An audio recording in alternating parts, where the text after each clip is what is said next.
SmackDown. As if they don't have too much on their plates. The Kings of Combat Sports podcast, neither way. They talk about the things they did that day. They'll analyze the work of Triple H. Rewind-A-SmackDown. Rewind-A-SmackDown. Rewind-A-SmackDown. Rewind-A-SmackDown. Rewind-A-SmackDown. Rewind-A-SmackDown. Rewind-A-SmackDown. Rewind-A-SmackDown.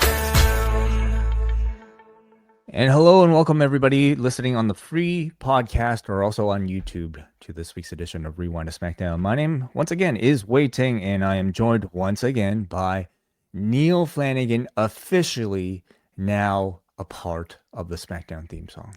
This time I was waiting for my name. Last week I was totally on the hop and sort of did the audible version of a double take. Like, what was that? This time I was listening for it, and it's very, very cool to be You have immortalized in advanced the now song. from being a feature guest to now permanent cast member. It's like, like an SNL, like Yeah. a roll call, where you now are like in the earlier portion of the credits. So congratulations to Neal Flanagan. It's wonderful, and thank you again to the Identity Crisis for being so flexible and changing the theme. They've done it a couple of times. I mean, remember Vince was excised from the song. The work When of you say Triple H. they, I mean, it's really just one guy. His name's Paul. But I like to think of Thank him you, Paul. as an entity, as a corporation. By the way, that song is actually 10 years old now. Wow. Like, one of my Facebook memories came up. You know that, right? The Facebook memories. The Facebook memory came up about like our jingle, our song theme song contest from like, and I recognized, oh, this thing is 10 years old. So thank you again, Paul, aka the Identity Crisis, for that, because we've been listening to it for 10 years, and I personally am still not really sick of it. So Me either. It's one of my favorites and always has been. So, like, to be mentioned in it is super cool. that is a sign of a good track. So thank you very much for that. Okay, Neal, we just went through a lot of top stories of the day. A pretty busy news day, if I will, say so myself. And you did a great job covering, including the latest on, well, perhaps the latest addition to the bloodline in the form of Zilla Fatu, who just bid farewell to at a House of Glory show that he appeared on tonight. Spoke a little bit about the Roman Reigns Challenger tournament happening with en route to the Mexico City Raw. We spoke a bit about Jim Ross and a brain surgery that he's scheduled for, along with maybe some discussion about what his future may be in professional wrestling. As his AEW contract, by his words, is expiring later this month. Brie Bella, injury update on him, as well as Rhea Ripley and Buddy Matthews, and of course a little bit of lawsuit talk as we discuss the latest in what may be, the sort of closing stages of the WWE merger lawsuit. So all of that at postwrestlingcafe.com in our XL edition.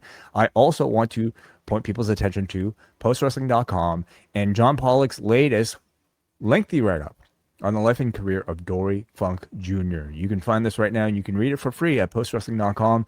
Those of you who are Cafe members can listen to it in audio form, as John has supplied that in podcast form for the time being. So, I say for the time being because, since this is like an obituary, we may end up like eventually putting it up on YouTube. But if you want to listen to it right now in your podcast feed, it is available for all you members. Or if you just want to read it, go to postwrestling.com and you can read it for absolutely free.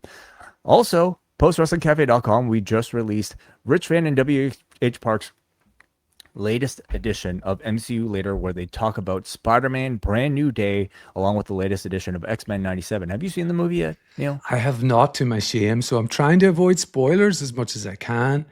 And it's absolutely on the docket for this weekend, either tomorrow afternoon or Sunday afternoon. I'm hoping to get to see this film because nobody has a bad word to say about it. And I'm being told it's the best of the Tom Holland Spider-Man movies, and that's a pretty high bar. I've enjoyed those films very much. So How much is fair, would you say, before like somebody starts spoiling a movie? How much sort of like time do we allow? I think while it's still in theaters, preferably, and look, if This could be someone, in theaters for like half a year. Like, you know how they do this thing. well, it is very, as long as it keeps selling Yeah. out theaters, and it's been a big hit. Yeah, it could. I don't know. I'm not quite in the John camp of I don't care about spoilers. Tell me everything that happened. You can tell me the post-credit scene and stuff. I don't want to know that. What I really am sort of trying to avoid is anything that ties into the bigger Avengers story that we're going to get. Gotcha. I think might have heard something about that, but I'm just trying to We'll stay put it very out of far my head. away from this week's edition of MCU later because these two are going to spoil the shit out of this movie for everybody. Which, if you're already past that wall, I think you will greatly enjoy. So listen to MCU later right now in the Post Wrestling Cafe feed. Neal, can I spoil SmackDown for you? Is that okay? You can, wait, but you asked me to remind you of something else, which I'm Oh, going that's to right. do.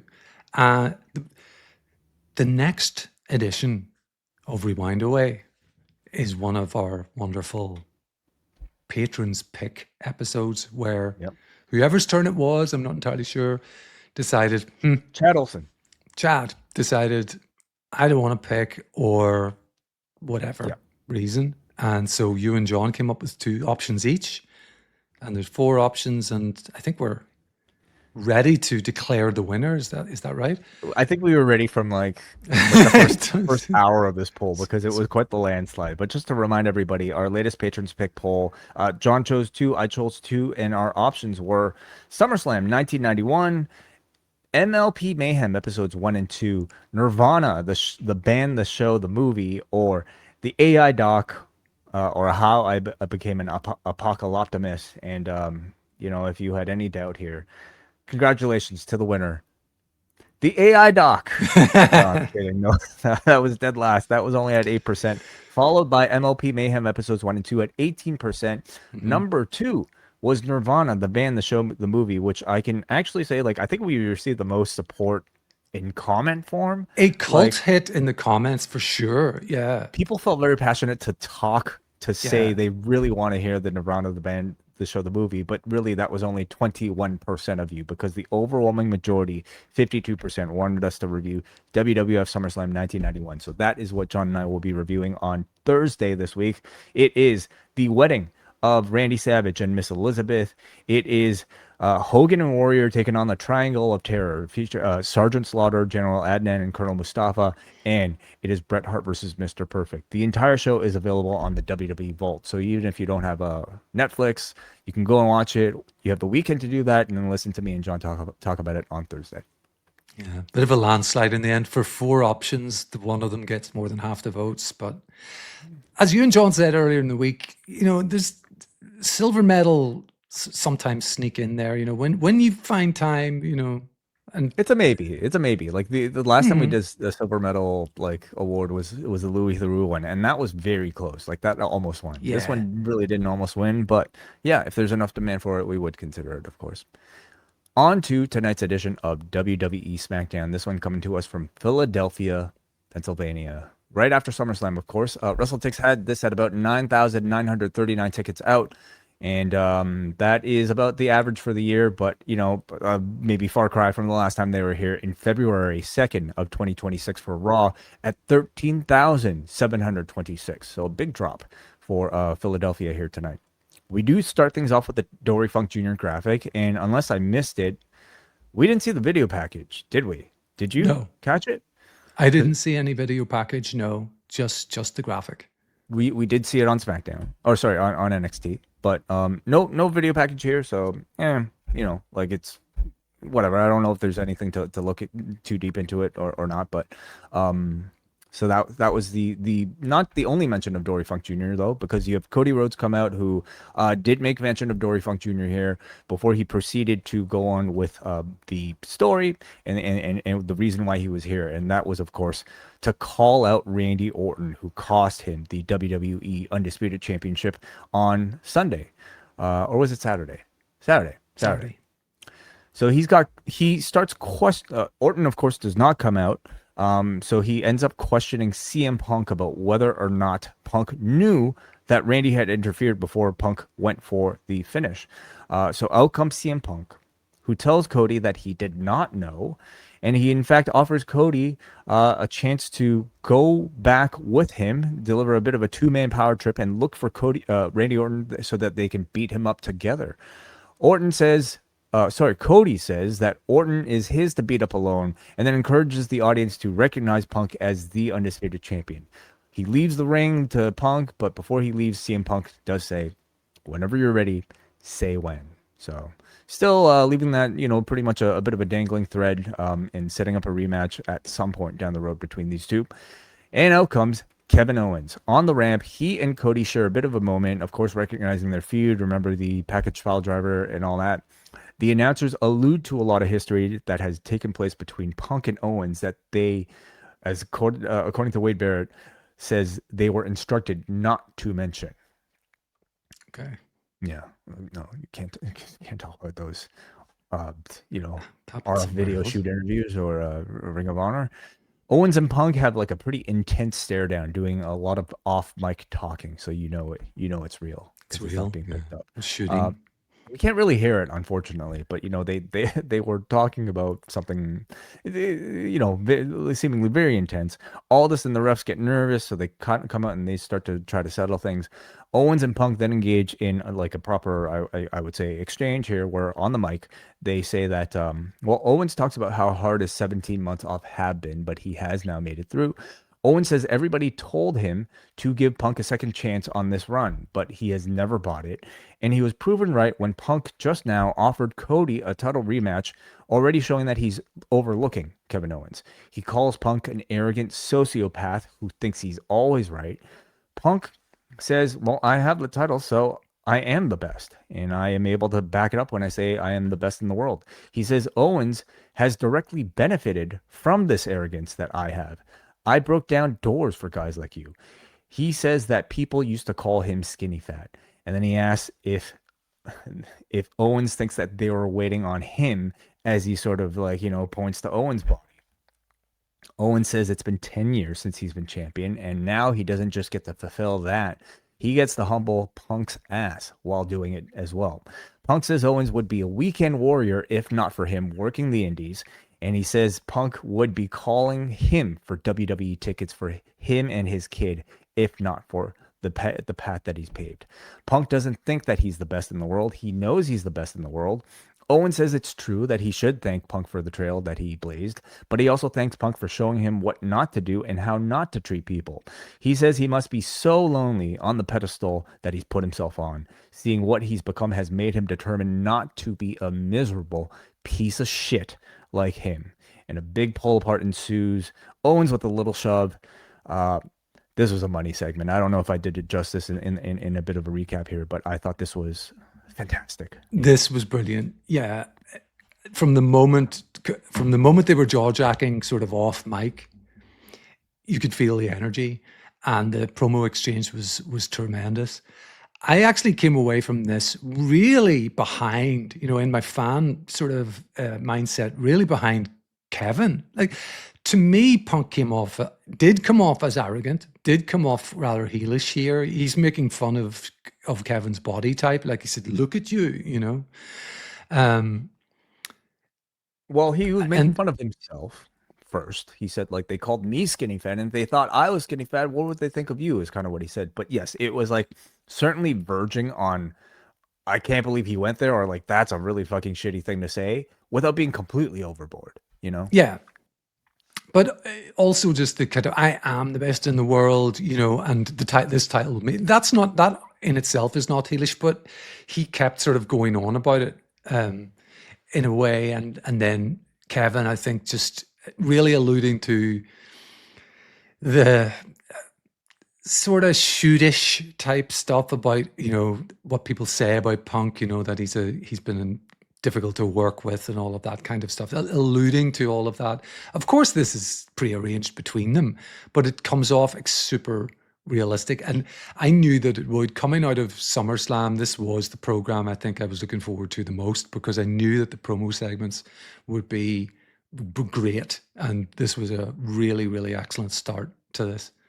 Yeah, if the goal is to make us feel that this rivalry is real and deeply rooted, I thought they were completely successful. Of course, they're probably like, I at the very least cordial, if not maybe even good friends in real life. I have to think at this point, but they are making it really, really, really easy for us to suspend our disbelief into believing that they aren't, and that there's still a lot of lingering actual issue from whatever they were dealing with.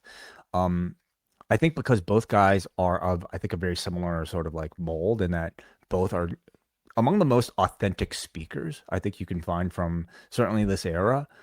The combination here I thought like really worked well. Like, both of them sounded very believable. In particular, I thought Punk's lines were great. First of all, because I mean, I think they're true. Like, like he did blaze the trail. He did, open the door for a guy like Kevin Owens. He opened the door for Daniel Bryan. He opened the door for Seth Rollins, et cetera, et cetera. But I think for him to be able to sort of like wield that power over Owens in a bit of a dickish way is a wonderful way to like, just drive up the intensity and drive up the heat. And Punk isn't completely unjustified.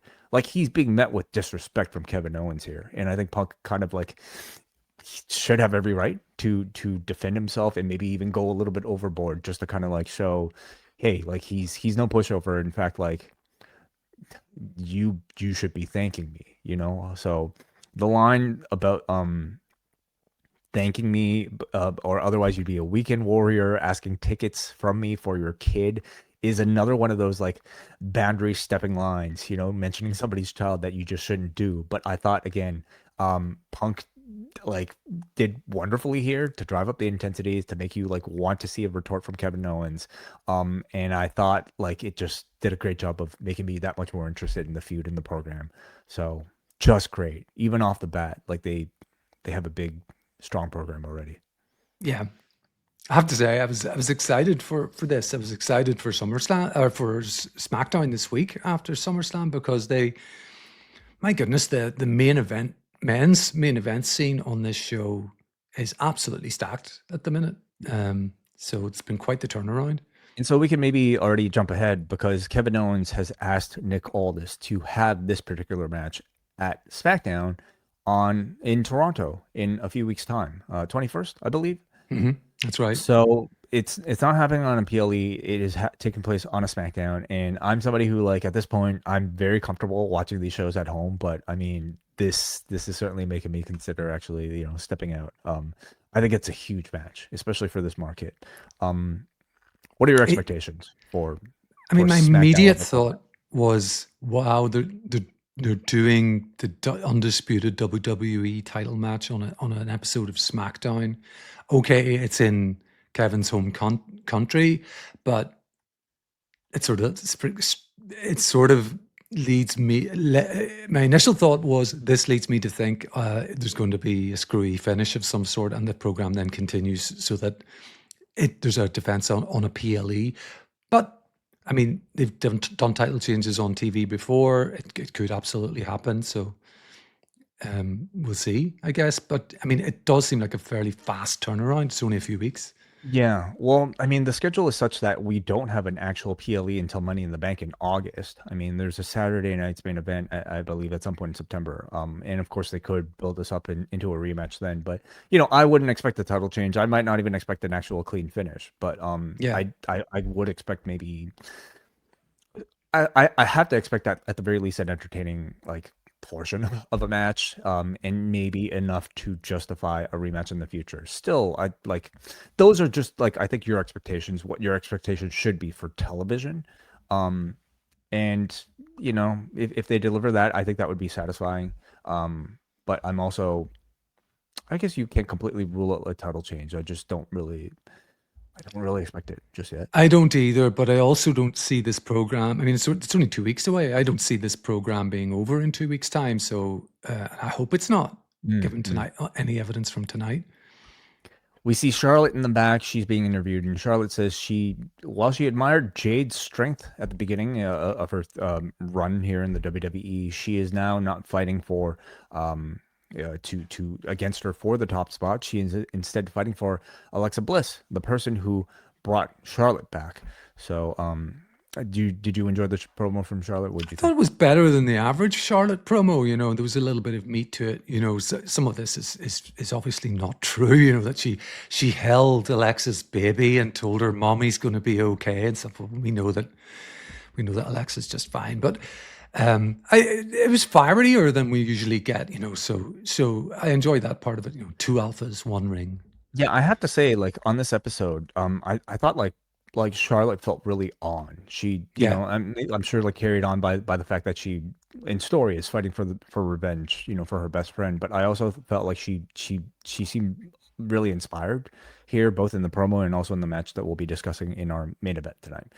We also talked to Trick Williams, who says Baron Corbin only has his title because he cheated and took shortcuts. Tonight he is going to be winning it back for himself, Yachty, and he's also doing it for the culture.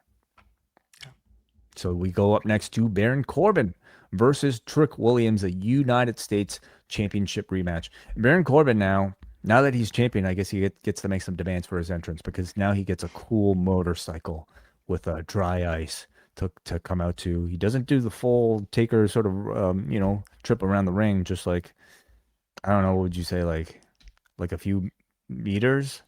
If that, yeah.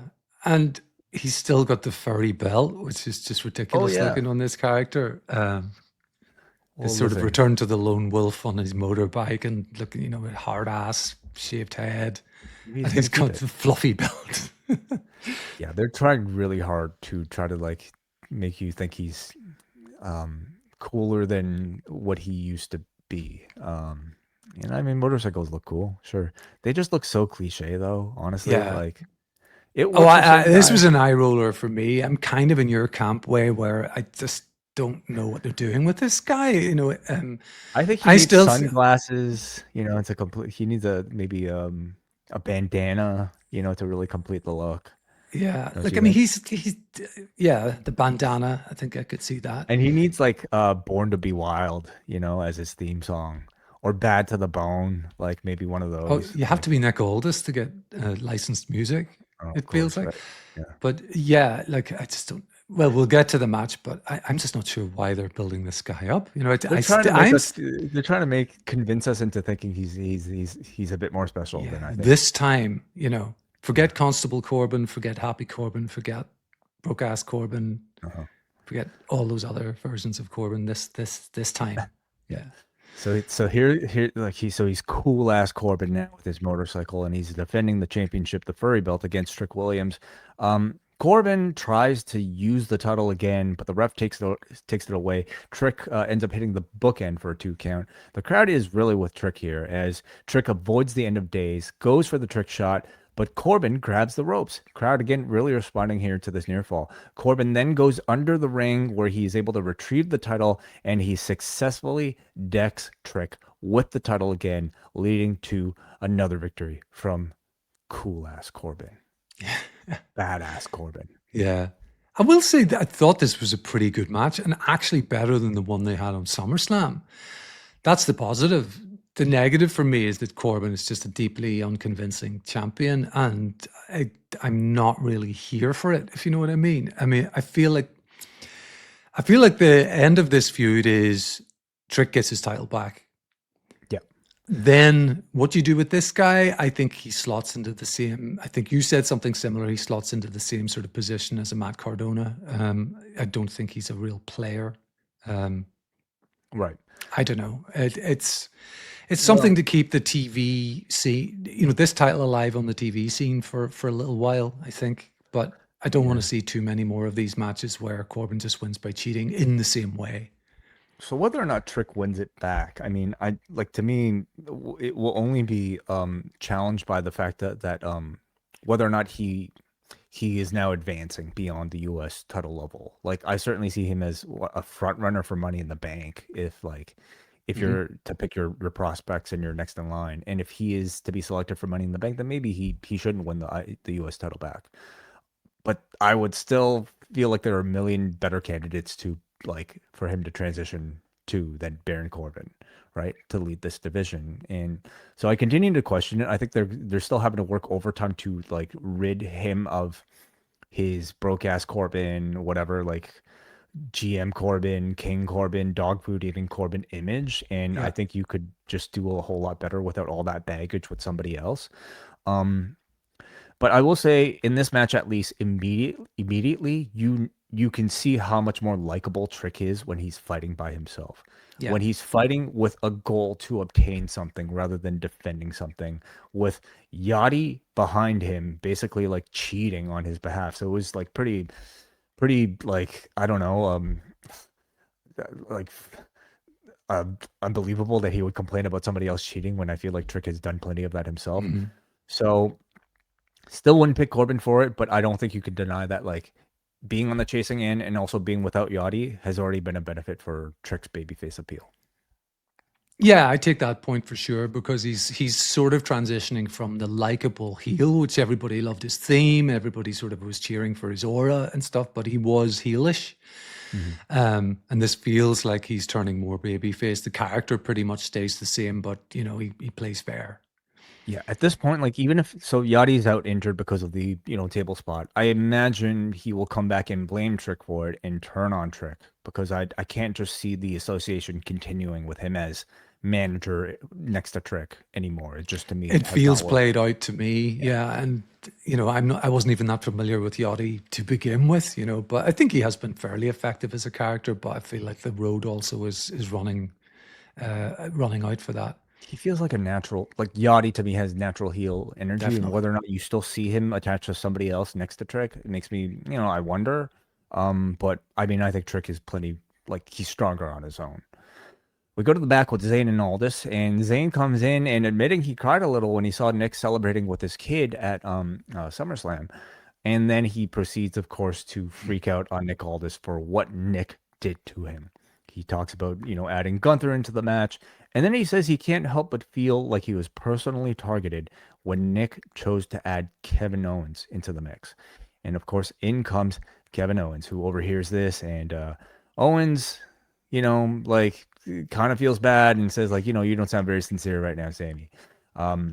This Zayn says nobody is happier to see him than he is, but he needs Owens to acknowledge that he screwed him, and he wants Owens to say sorry. And of course, Owens says sorry, but he also says Zayn would have done the same thing if he was in his position, and Zayn kind of agrees with that as well. Mhm. Owens argues that he deserved a spot in the match because last time he wrestled, he beat Sami Zayn, who was a number one contender. So Zayn accepts that explanation reluctantly, but he then also says he would rather see Owens be champion than CM Punk. So in fact, he offers to help Owens. Owens says he doesn't need it, and Zayn gives like the most sarcastic, "Oh, okay, fine, sure, you got it, you great, you don't need me." He was great. Zayn then tells Yeah. Owens that even if he is going for the same goal as he is, Zayn will not stop his chase for the championship. So I really enjoyed this little interaction between these two. I Me thought that, too. yeah.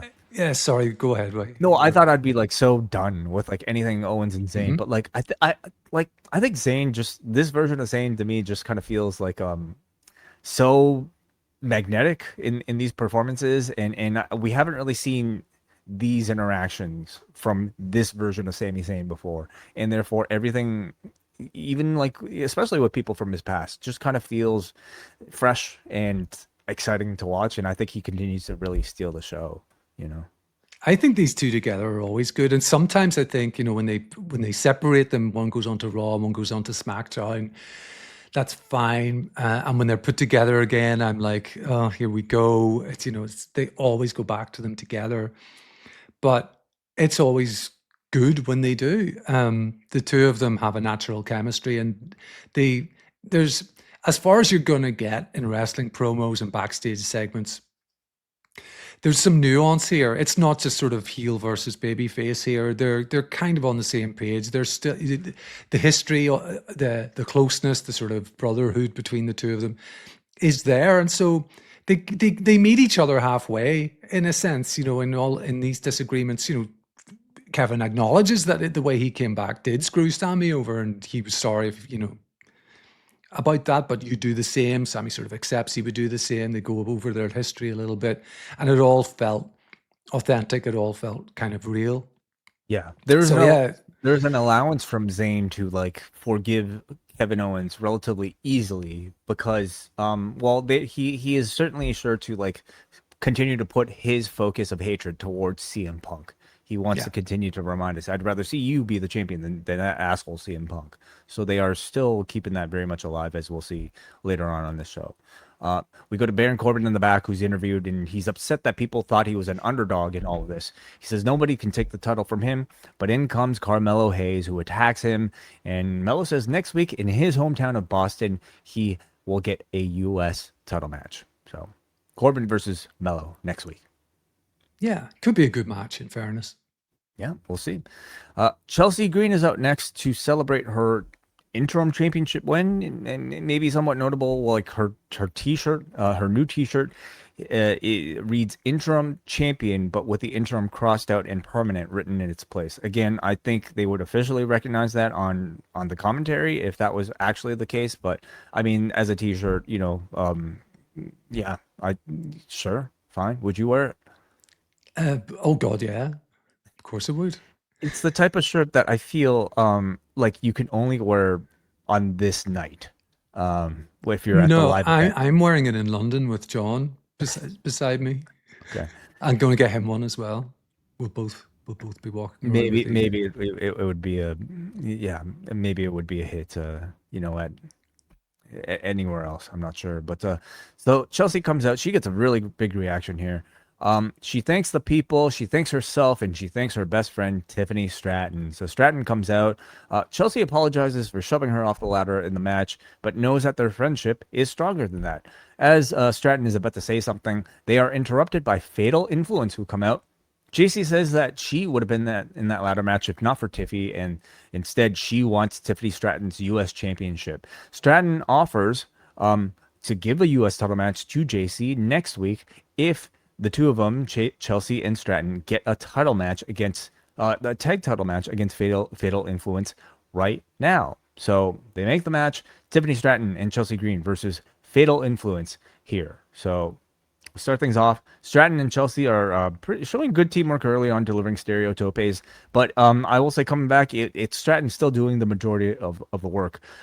Chelsea tags in blind, and Chelsea comes in. She's about to hit the unprettier, but goes to save Stratton instead, who is being attacked by JC Jane. This leaves Chelsea open to get hit with the rolling encore. She is then hit by their tag team move, the Fatal Flaw, and Fallon Henley pins the interim champion here, ensuring that JC Jane versus Tiffany Stratton will happen.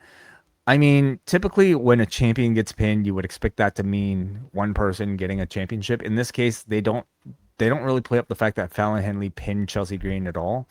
I was very interested to see the booking of this match because, as champion, how would they book Chelsea Green, who is now champion not due to any sort of credible, effort. She kind of lucked her way, fluked her way into winning the championship. In wrestling, she has consistently been portrayed as incompetent, at least next to Tiffany Stratton, and even as interim champion here, that seems to continue. She got pinned here as opposed to Tiffany Stratton. How did you feel about that? Do you see an issue with it, or do you think that's the right way to carry it? I don't see an issue with it because, like you said, I mean, that's been the character that Chelsea has been portraying. At SummerSlam, she just happened to be left all on her own, kind of wrapped up on the ladder, came to life, and there, she had a completely clear path to climb the ladder and claim the championship. So for her to appear tonight and be suddenly some sort of, incredible wrestler would have been jarring. So yeah, I'm happy enough with it. I really don't see the reign being that long, but it's something new. It's something fresh to have a champion who's somewhat incompetent, but perhaps lucks her way into retaining it for a few times. So I wasn't upset to have her take the pin here. The only other note really about this match, such as it was, I was drawn to Fallon Henley. I thought she just looked very technically sound in this match. She hit this sort of hook kick at the beginning that just looked super clean. I just thought she impressed me, and she was very good in NXT as well. But I think of the competitors in the match, she stood out to me. All three members, I think, are doing really well right now in Fatal Influence. Like, as a call-up, I think most of us thought it would just be JC, right? But the call-up of the entire group, it was certainly like the right call, because I think they've all lived up to expectations. In fact, they've exceeded them. They feel like they are like legitimate, deserving champions because they are. I feel safe to say like they are well, I don't know if they're among the best, but I certainly say they're like among the better wrestlers on this brand Yeah. already. Um, so while like I don't love the sort of dangling thread of like I think Henley should be like challenging for a title shot. Like she should be demanding Hmm. a title shot based off of this, right? If she doesn't, I think that's a bit of a sort of like weird, a bit of like booking. But I also think it's totally fine that like you have Chelsea like continue to be consistent with the character that she's been portrayed as. Yeah. At the same time, though, I do question whether or not you are diminishing the great sort of like fan support she's garnered as a result of that moment on the weekend and up until now, if you continue to have her lose. But all that said, she is being attacked after this by Nia Jackson, Lash Legend, and Nia afterwards holds the championship belt, signaling uh, Chelsea Green's first feud. And I would imagine Chelsea beats Nia. I would have to think, just like because Nia is a very beatable champion. I don't see her necessarily just like having a championship.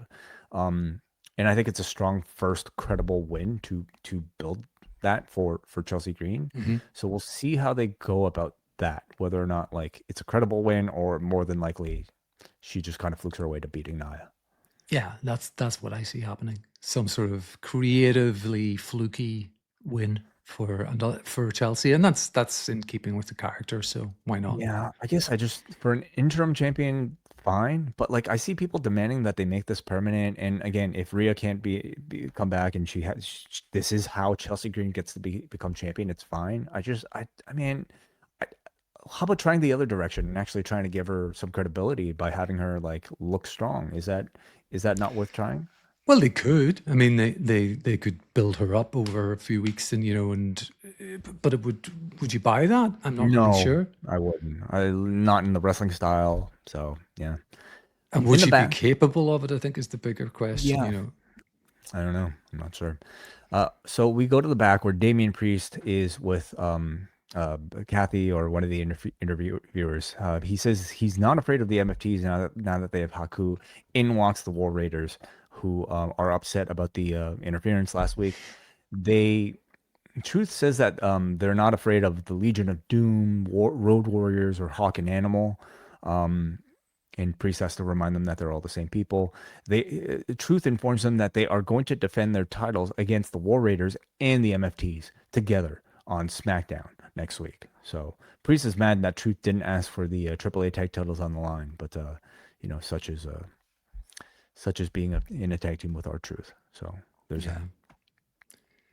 yeah. Just our weekly slice of comedy Hmm. from Truth, and a match for next week, I guess. So Godsmack, I Stand Alone. yeah, You have great memories of this song, don't you, Neil? of course. Yeah, don't we all? Yeah, I'm sure, like club anthem. When in your day, right? Yeah, So this is the Brock Lesnar video package that they replayed here, but they also added the clip of him confirming his retirement on the Pat Pat McAfee show. McAfee. So there's that. Randy Orton comes out to a huge babyface reaction, of course. He is immediately interrupted by Cody Rhodes. And Cody chases him. Orton flees. Cody demands an explanation. Orton says he doesn't owe him one, but then proceeds to give him one anyway. He says Cody asked for this. He wanted the best version of Orton and says, Cody, even though you beat the best version of Orton at Mania, the voices in his head told him to kick him in the head as hard as he could. So he realized while the best version of Randy wouldn't win number 15, the worst version will. And he doesn't care if it's Owens or Punk. He is going to make sure that Cody will never, ever, ever be champion again. Cody says he is no longer shackled by the title anymore, so he doesn't have to be the damn good guy. He doesn't have to be, he says, what about the worst version of himself? So Cody looks around, says, Orton is the last legend left. So he asks Orton, who is going to kill you? So don't think my recap again did it justice, but I thought Cody sounded tremendous here. This fire that he's got as a result of getting cheated on, and now confirming that or at least telling us that he no longer has to be the Boy Scout. Kind of has me excited for a refreshed Cody Rhodes, and I think it's a strong sort of antidote to the negative sentiment that he's been receiving. And I mean, it's the way to make him a bigger babyface, isn't it? By giving us a rougher edge Cody Rhodes. Definitely, and it got a good reaction from the live crowd. I mean, I was more impressed. You know, we're all glad to see Randy back, but he's essentially the character that he was before he left. He's just branding himself as, the worst version rather than the best. But I mean, he was already that, the voices stuff. What was more important here, I think, was Cody's rebranding in a sense, or the beginning of it, saying that, he doesn't have to be, like you said, that line is the one that stuck with me. He doesn't have to be the damn good guy anymore, So there's this sort of, are we going to get an edgier Cody? Are we going to get Cody who's, not the golden boy, the Boy Scout? Hopefully, yeah. And I think that he needs that as well, because otherwise, if he just treads the path that he's been on, the real danger would be everyone gets behind Randy, because that's what the crowds do. I can't say I'm that excited for like another Cody Rhodes Randy Orton match, especially since like the disappointment of the build to the last one, and even the match itself, I didn't think it was anything special. But if this chapter of their rivalry is now being built on again a slightly more heelish Cody Rhodes, a different Cody Rhodes than what we got before, then that would have my interest. So we'll see what he does. What is Cody going to do that's that bad? He's not going to like something heinous, yeah. He's not going to wear a tie with the suit. No, yeah, or his pocket watch. Maybe he'll use it as a weapon, Okay, so we'll see. Cody's had it really great here. Sammy is with Johnny Gargano in the back, and Sammy admits that he's jealous of Owens, and in walks CM Punk. Sammy calls him to his face that he is a fraud. Sammy then shows off a broken bone in his hand, which I mean I would take to mean a legitimate like minor injury. It seems like so. He's got a cast on it. No word of when he would be back, but still healthy enough to carry on storylines on television. So Punk says Sammy says he would punch him if he could, if not for this broken hand. Punk says he would have if you could have in Chicago, and tells Sammy to get to the back of the line. So still very much keeping Zayn versus Punk in their rematch alive here at some point. Yep. Jade and the baddies say Charlotte is just jealous of Jade. Jade says she is going to put an end to all of this tonight as we head towards our main event. But first, we hear from Nikki Bella in a video package. Nikki Bella, sitting by herself, says that she single-handedly revitalized Paige's career when she chose her to take her place at WrestleMania. And she blames Paige for losing the titles and screwing her sister. And she also blames Paige for her sister being hurt. So she is going to make sure that whatever career Paige has left will be miserable. So I think, like, obviously, Nikki sounds way better as a villain. She admits herself that she's a natural heel. Yeah. I do think, though, in this little promo, I thought she was leaning a little too hard into, like, turn the switch on, I'm evil now, rather than something that to me feels a little bit more nuanced and gradual that I think we demand from like our professional wrestling characters these days. This just felt like, I know I'm supposed to be nasty, so I'm going to play villain, right? Yeah, I mean, she had maybe 45 seconds or something of screen time to do it, so I know that that's difficult compared to earlier on when we're talking about Kevin Owens and CM Punk, for example. But yeah, there's just absolutely no subtlety whatsoever here. She's immediately kind of, I'm bad now.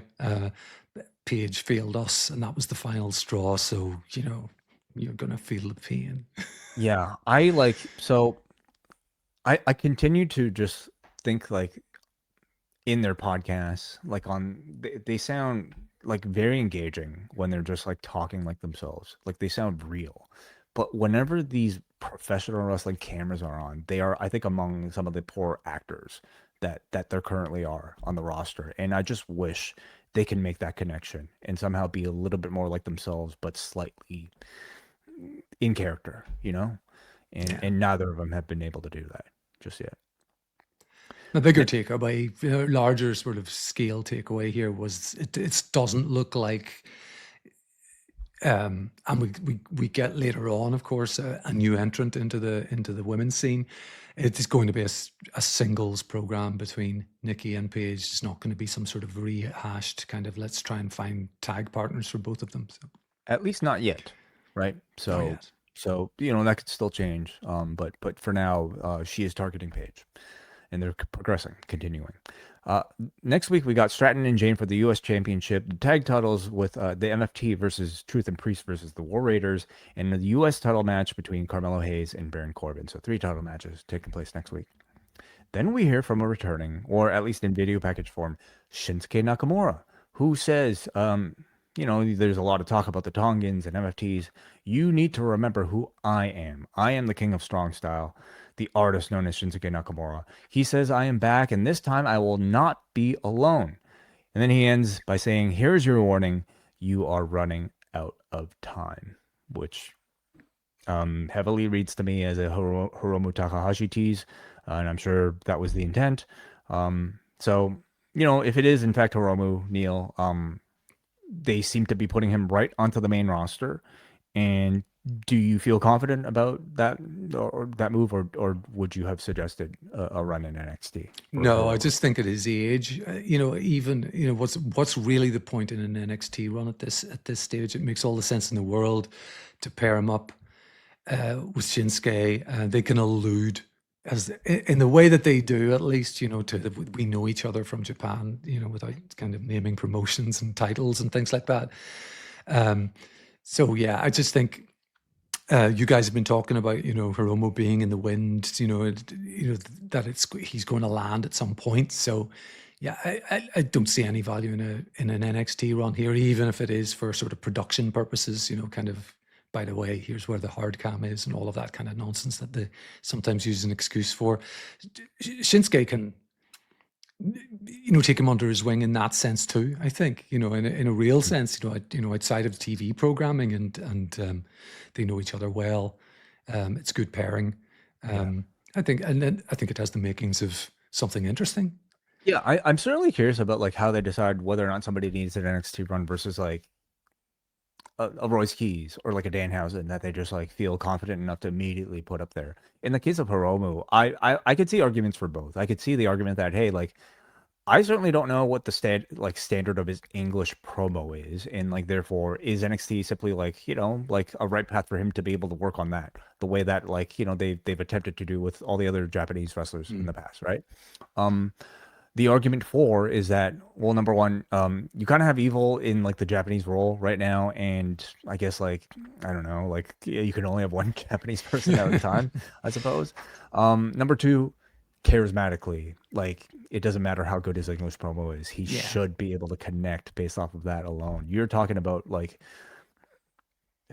well, at one time, two of the most charismatic wrestlers to come out of the modern Japanese wrestling scene, pairing them together in Nakamura and Hiromu Takahashi. So I think so much of it will have to come down to presentation.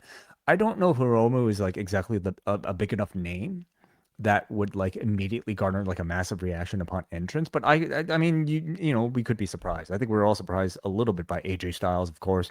Will Hiromu have even a slightly similar effect? I mean, that seems to be teased here, and we'll find out soon enough.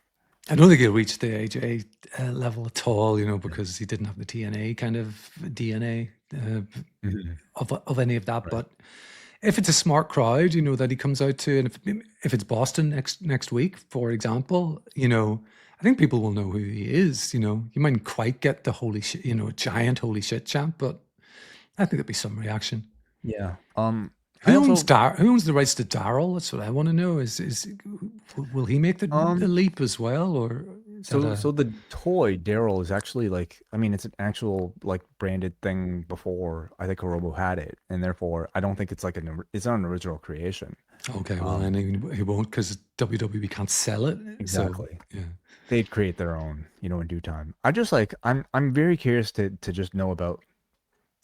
First of all, watch it's not going to be Hiromu. It's going to be like, it's going to be Kushida. Of course. It's going to be it's going to be somebody else with time attached to it. But in like I just imagine Triple H in him coaching Hiromu on his entrance, and like what Triple H is just like thinking about, yeah, and then it's up and then fucking turn and. Yeah, imagine like Triple H coaching Hiromu Takahashi on his entrance. That's just amazing. Okay, so that might be happening soon enough. Charlotte and Jade is our main event tonight. And they start things off really at a really high pace with a good level of intensity here, locking up and rolling to the floor. The Queen's Decree, which is the name of the thing she does with like she rolls people like It's with like a head scissors into a flip. Yeah, it's yeah. head scissor I rolling. know I Yeah. have not heard it being called the Queen's Decree before tonight, not to my knowledge at least. I think this is, because Tessitore was really hammering that word, that Yeah. terminology home. Tessitore is the one who's like, getting all the notes from like all the wrestlers beforehand and like actually naming all the spots. Cause like I believe we got like what was the move? What was like Michin's move? Like the twerk, Oh, the long back attack. yeah. Yeah, Like that's gone, Tessitore even had thankfully. the name for that. So we look towards Joe Tessitore to hear about what the wrestlers actually want to call these signature spots, and this one is called the Queen's Decree. We'll see if it catches on. Um, she locks us on to Jade, and they roll right to the floor while maintaining the electric chair position as Jade electric chair drops Charlotte into the announce table. We come back from break, and Charlotte is looking for her walk over clothesline. That is I would also say maybe Joe Tessitore official name that he's given us here, her version of the buckshot lariat. Jade meets it with a big boot. They work a series of near falls, including Jade rolling through on a high cross, delivering a rack bomb for a two. Charlotte then goes for a stratosphere, but Jade lifts her up for a second rope power bomb with a big high impact move for a 2 count. Jade misses a big boot. Charlotte chops the leg, puts in the figure eight, and at this point, the baddies distract and they break things up. But out comes Alexa Bliss, who has brought out Lily, the return of Lily here. Hmm. And that's when the lights go out. And it's the debuting Tatum Paxley appearing on the top turnbuckle as she delivers a big plancha onto B-Fab and Michin. Tatum, I would suggest, got a pretty good reaction here. What do you think, Neil? Like, how Yeah, was I she did? thought so too. And I thought I mean, for the one big spot she did, it was great. It was a lights out spot. She's right on top of not just the ropes, the big post that the WWE use, and with that big sort of grin on her face, does the huge plancha. And I thought, great, It great was a stuff. great way to debut her. Now, if she wasn't a certain level of star, I do think it would have fallen flat. But I Yeah. think like the fact that she got a pretty decent reaction here suggests that like this audience is well aware, or at least like a majority of this audience knows who she is and recognizes her as at least somewhat of a big enough deal, being in this position.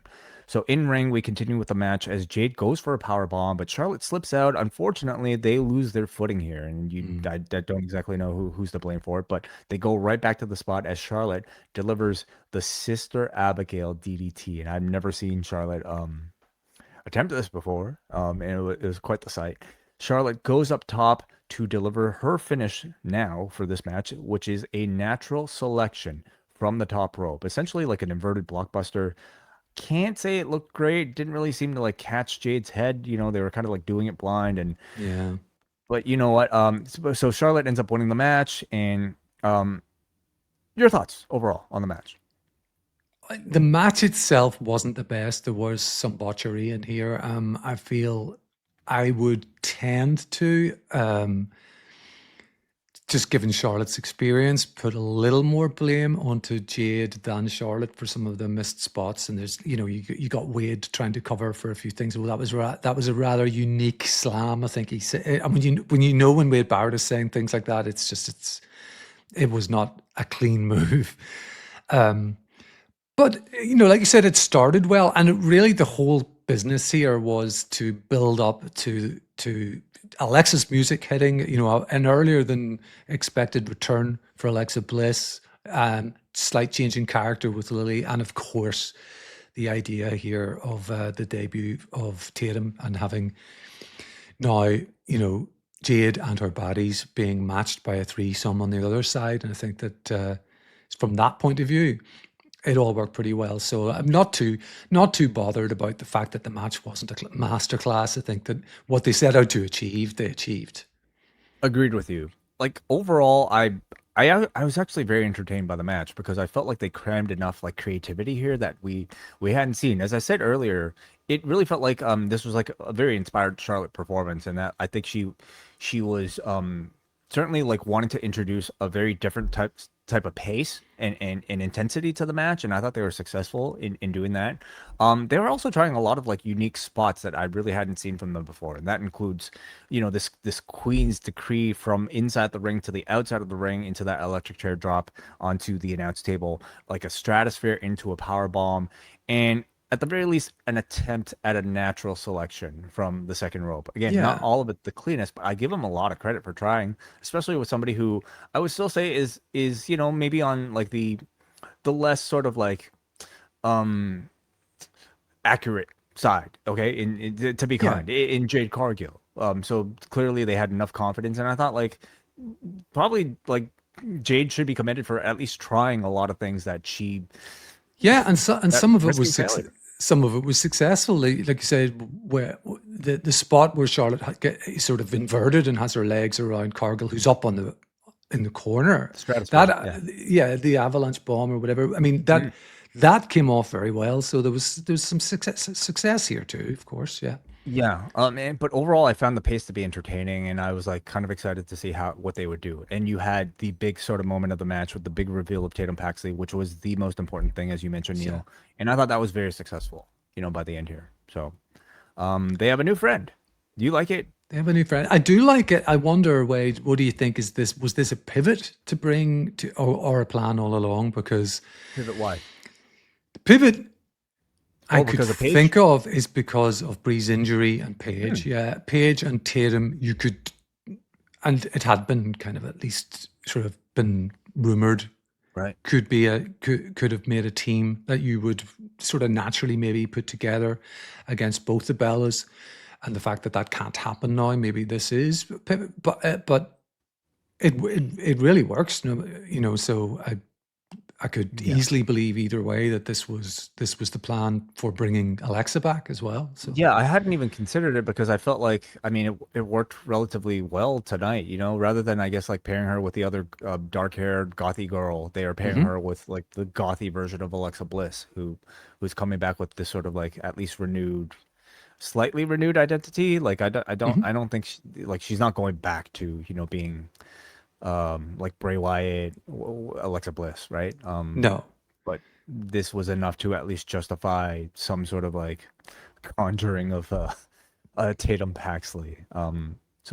but It has me hopefully she's not. curious. Hopefully she's not either going back to the sort of ditzy sort of sitcom stuff with Charlotte backstage. We're Mm, besties, but we're not kind of stuff yeah, either. So I think this adds a whole new dynamic to this pairing, which is agreed. now three, and I think that that's all to the good because it Can Alexa. Tatum Paxley save these terrible segments? Let's hope. Is my hope. So I'm for it. I'm for this pairing, and I'm kind of excited to see what they do. So your overall thoughts on SmackDown? Very good show, I thought, all told. I kind of thought it would be, with Randy on the show, with Kevin on the show. I'd been looking forward to the Kevin and Punk interaction because I knew that would be really good. And it didn't disappoint.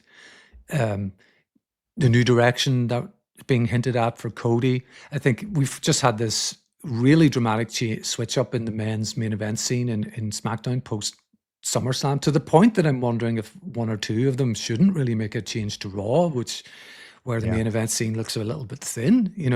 They had the return on Monday of Becky Lynch and Stephanie Vaquer, so the women's scene looks solid on Raw. The men's not so much, with LA Knight and Roman. Here they've an embarrassment of riches at the minute in the men's side on SmackDown, but I'm not complaining because I have the Friday night gig to watch it. So no, I'm And the show's very only 2 hours yes, that's right. with no overrun. So yeah, like SmackDown, like they're not even using Nick Aldis. Like we didn't even have Gunther on the show, which are like two of the more prominent figures coming out of SummerSlam. And from all reports, it seems like Nick Aldis, they don't have any plans of continuing his in-ring career as yet. But I do think there's enough demand for them to be able to play that card anytime they want. But like you said, Neil, like especially on the men's side of things, like SmackDown feels very reinvigorated, and Punk is just a major shot in the arm, for everything. And you still have Cody Rhodes there. You have Randy Orton now, so this really does feel, at least right now to me, a little bit like the A show. So Anyway, yeah, I agree with you. Enjoyable edition of the SmackDown. But what did you guys think? We're about to go to the Post Wrestling Cafe to get your thoughts. Hope you guys join us there. Otherwise, we shall see you over the weekend where we have a lot of coverage, both of the G1 that is coming up, with nights 13 and 14 that WH Park and Eric will be reviewing in the Post Wrestling Cafe. Also, John Clanchester and Kate from Montreal will be taking us through Collision Course over this weekend. So tune in for that, and we shall talk to you, all of you free listeners, a little bit later.